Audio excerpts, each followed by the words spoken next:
Spoiler alert for a 14-year-old book at this point, but Jon Snow is killed at the end of A Dance with Dragons. Some people think he's still dying and just injured at this point. Regardless, I think the outcome is pretty clearly going to be the same. That being that Jon is dead or comatose and near death at the very beginning of the Winds of Winter until he is eventually resurrected or healed or restored to life by some means.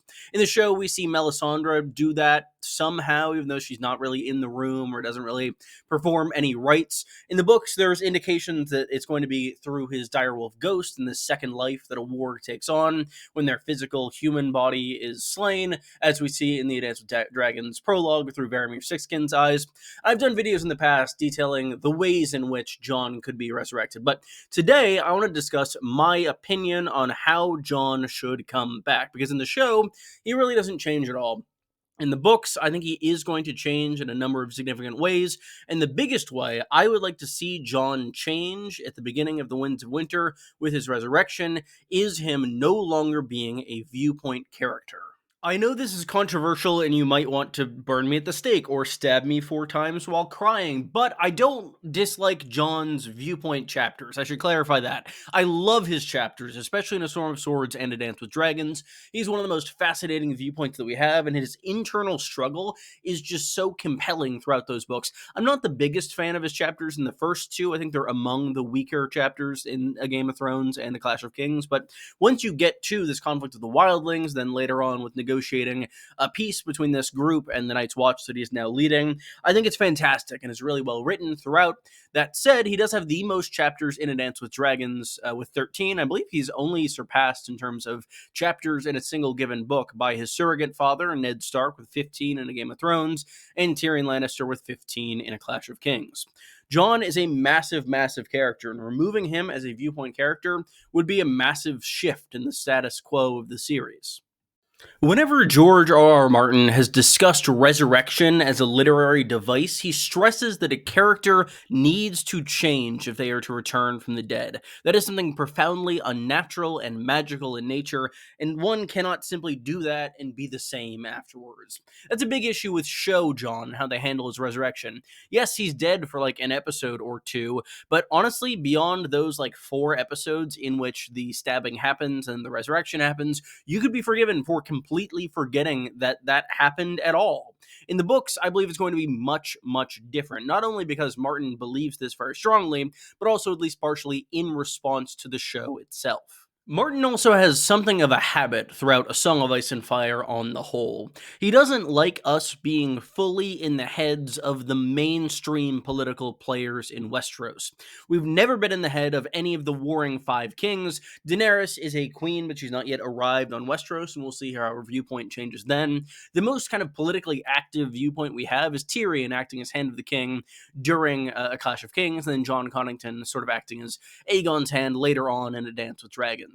While both these characters are political, they're still acting as chief advisors. Once Jon Snow returns from the dead, it's my belief that he's no longer going to be a part of the Night's Watch. I believe he will still want to fight against the others, but I think one of the few things the show does correctly is he will begin to divert from this organization and try to rally further troops to their cause further afield, both in the North at large, maybe by way of taking Winterfell, and throughout the Seven Kingdoms as a whole. This will make Jon a much stronger political player in general. He'll be much more active in a far less localized area. And I think getting out of his head could be something that Martin wants to do. We're never in Stannis' head, this king who is marching on the north. I think that Jon Snow is in a very strong position to mirror that as well.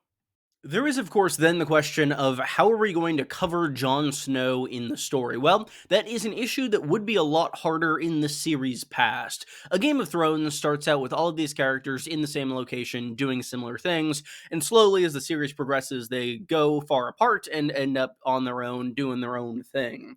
Here at the Winds of Winter, we are beginning to see a reconvening of viewpoint characters in important locations, and the North is one of those. Jon Snow has Melisandre, who's another new viewpoint character right next to him, likely implemented there to see and do his resurrection, and we'll have other characters coming into play as well. Davos, Sansa, Bran, maybe if he comes south again, Arya if she comes north. There are a number of viewpoint characters that are all going to be converging around Jon and could be our windows on this character while not being within his head itself. It could be fascinating to see. Speaking of characters in the same locations, there is one really weird occurrence that I didn't realize was entirely unique for the series. John 2 at Ants with Dragons covers the exact events, or at least some of the exact events, that happen in Sam 1 A Feast for Crows, but expanded a little bit. Both John and Sam are at the wall and interacting with each other, and we see several conversations from both of these characters' perspectives. And we get like half of the story each time as we're in each of their heads and privy to what their thoughts and motivations are behind all of the things we heard them say in the other perspective. It's a fascinating read, and that is the only instance of such a thing occurring. We have other characters that are very close together and that interact, but in terms of actual overlapping event within a chapter, other than characters on like different sides of a battle that don't really interact, this is really the only instance where we get that. And I think it could be somewhat set up for the future of the story. Martin, by this point, might know, hey, I don't know if I want to bring John back as a viewpoint character. It could be cool to have this dichotomy, have this conversation both from Sam's perspective and John's perspective to show how much is going on in John's head and how much of that we kind of miss in Sam's perspective, and to be able to compare and contrast the two and use it as sort of a point of reference for future conversations with non-viewpoint John. I'll also say that Martin isn't big on rules for his writing. For instance, he always says the prologue and the epilogue viewpoint characters die, but he would be happy to break that rule at any time, especially given that it is now pretty well established.